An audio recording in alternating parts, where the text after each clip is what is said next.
আসসালামু আলাইকুম প্রিয় ফুটবল ফ্যান্স। ফুটবল দেশের আরও একটি ভিডিওতে আপনাকে স্বাগতম।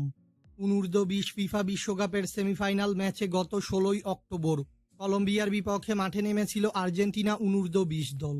সেই ম্যাচটিতে মাতেও সিলভেটির একমাত্র গোলে কলম্বিয়াকে 1-0 গোলের ব্যবধানে হারিয়ে মাঠ ছেড়েছিল আর্জেন্টাইন যুবারা। কলম্বিয়ার বিপক্ষের সেই ম্যাচটির পর এবার অনূর্ধ্ব-20 বিশ্বকাপের ফাইনাল ম্যাচ খেলতে মাঠে নামছে কোচ ডিয়াগো পালাসেন্টের শিষ্যরা। আজকের এই ভিডিওতে আলোচনা করব আর্জেন্টিনা অনূর্ধ্ব-20 দলের ফাইনাল ম্যাচ কার বিপক্ষে এবং ম্যাচটির সময়সূচি, মুখোমুখি পরিসংখ্যান ও লাইভ ইনফো নিয়ে। মূল ভিডিওটি শুরু করার আগে আমাদের চ্যানেলে প্রথমবার এসে থাকলে চ্যানেলটি সাবস্ক্রাইব করে আমাদের সাথেই থাকবেন। অনূর্ধ্ব-20 ফিফা বিশ্বকাপের চলতি আসরের ফাইনাল ম্যাচে এবার মরক্কো অনূর্ধ্ব-20 দলের বিপক্ষে মাঠে নামবে আর্জেন্টিনা অনূর্ধ্ব-20 দল। অনূর্ধ্ব-20 ফিফা বিশ্বকাপের প্রথম সেমিফাইনাল ম্যাচে ফ্রান্সকে ট্রাইবেকারে হারিয়ে ফাইনালে এসেছে মরক্কো অনূর্ধ্ব-20 দল। এই প্রথমবারের মতো অনূর্ধ্ব-20 ফিফা বিশ্বকাপের ফাইনালে উঠেছে মরক্কো।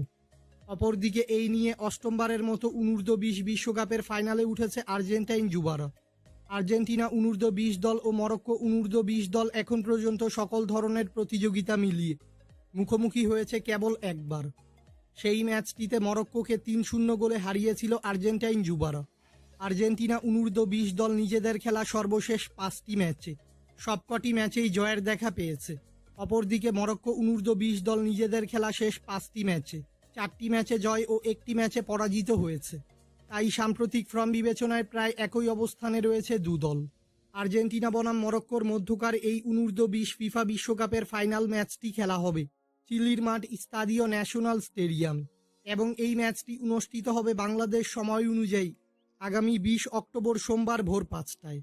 ভক্তদের আর্জেন্টিনা ও মরক্কোর মধ্যকার এই ফাইনাল ম্যাচটি দেখতে হলে চোখ রাখতে হবে ফিফা প্লাস ওয়েবসাইটে। এছাড়াও আর্জেন্টাইন যুবারা অবশ্যই চাইবে ফাইনালে মরক্কোকে হারিয়ে অনূর্ধ্ব-20 ফিফা বিশ্বকাপের শিরোপাটি জিততে।